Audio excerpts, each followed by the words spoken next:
जब देश के मुख्य विपक्षी दल के नेता से कानून व्यवस्था और कर्तव्य पथ पर घायल हुए खाकीधारियों पर सवाल पूछा जाए और जवाब में सिर्फ इतना मिले कि बीजेपी से हो क्या, तो ये सिर्फ एक नेता का बचकाना रवैया नहीं बल्कि लोकतंत्र के रक्षकों का खुला अपमान है। सवाल ये नहीं है कि सवाल पूछने वाला कौन था, सवाल ये है कि क्या देश के पुलिस वालों के दर्द पर सियासत का पर्दा डालना जायज है।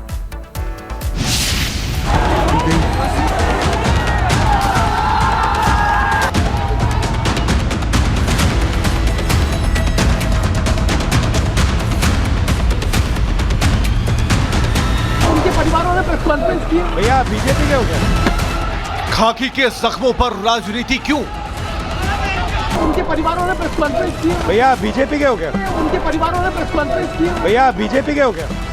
जब भी देश की राजधानी या किसी अन्य कोने में उग्र प्रदर्शन होते, सबको आगे ढाल बनाकर कौन खड़ा होता है? देश का पुलिस जवान।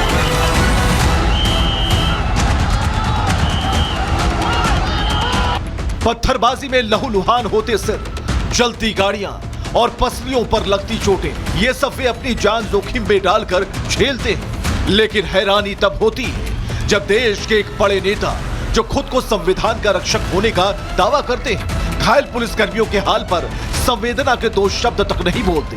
छात्रों के मुद्दे पर उग्र तेवर दिखाने वाले राहुल गांधी खाकी पर बात आते ही कन्नी काट लेते और सियासत शुरू कर देते। उनके परिवारों ने प्रेस कॉन्फ्रेंस की। भैया बीजेपी के हो गया? ऐसे में जनता के मन में यही सवाल उठना लाजमी है, क्या उनके लिए वर्दी वाले नागरिकों की कोई कीमत नहीं?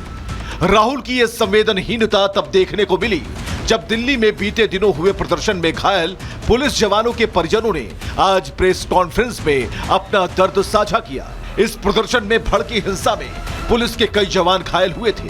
प्रेस कॉन्फ्रेंस में घायल जवानों के परिजनों ने बताया कि कैसे उनके ऊपर हमला किया गया। प्रोटेस्ट में छात्रों के साथ साथ कुछ शरारती तत्व और असामाजिक तत्व भी थे।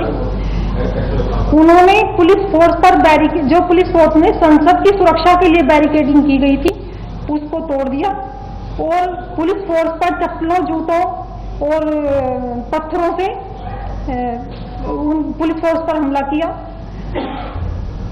और मेरे पति को भी जो ड्यूटी के दौरान हेलमेट दिया जाता है, उनका हेलमेट भी पूरी तरह से टूट गया था।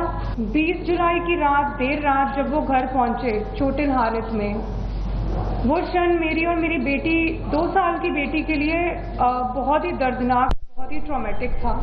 एक यूनिफॉर्म के पीछे सिर्फ एक पुलिस कर्मी नहीं होता, उसके पीछे होती है उसकी माँ, पिता, पत्नी, बच्चे और पूरा परिवार जो देर रात तक वेट करता है कि वो सुकुशल घर लौट आए। राहुल गांधी और उनकी पार्टी का हालिया रुख ये रहा है कि वे हर मोर्चे पर सरकार को घेरने के लिए छात्रों के मुद्दों को आगे करते रहे। युवाओं की आवाज उठाना विपक्ष का काम है और लोकतंत्र में इसका स्वागत होना चाहिए।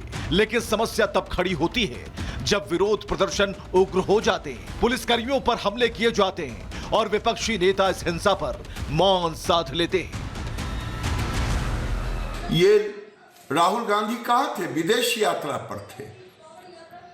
हमें छात्रों के प्रति सहानुभूति है, लेकिन छात्रों की आड़ में गुंडागर्दी ये बर्दाश्त नहीं।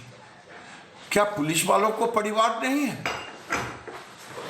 हमें उनके प्रति भी संवेदना है, छात्रों के प्रति भी संवेदना है, लेकिन राहुल गांधी जिस तरह से एलओपी की भूमिका में संवैधानिक रूप से है, व्यवहारिक रूप में वो मानसिक रूप से अर्बन नक्सल हो गए।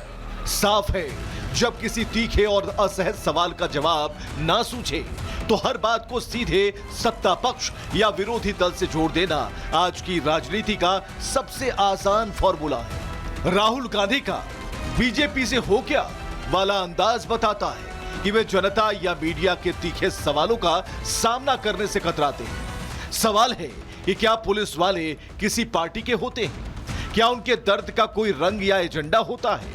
जब एक सिपाही ड्यूटी के दौरान घायल होता है तो वो किसी राजनीतिक दल का नुमाइंदा नहीं बल्कि संविधान की शपथ लेकर देश की कानून व्यवस्था को बचाने वाला एक आम नागरिक होता है। ऐसे में उसके जख्मों पर राजनीतिक चश्मे से देखना बेहद दुर्भाग्यपूर्ण है। Bureau report, Republic Bharat.